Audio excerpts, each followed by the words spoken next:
Hello guys, welcome to another video, and in this video we're going to be talking about transaction and trading fees. Fees for trading Bitcoin are entirely dependent on the medium that we are using to trade. For example, a website like Coinbase will be more apt to charging large fees, whereas the use of your own Trezor device would cut down a processing fees.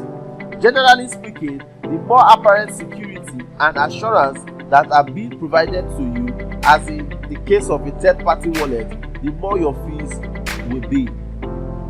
As a whole, the fees for sending and receiving Bitcoin are very minimal, especially when compared to traditional banking.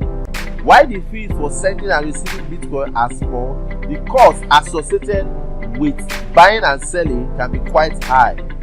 As the number of exchange and the wallet grows, these fees have reduced, but users may still pay anywhere up to 10% to buy or sell Bitcoin.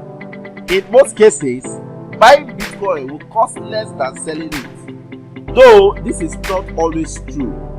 If possible, it's always more cost efficient to acquire Bitcoin without the use of a third-party commercialized exchange.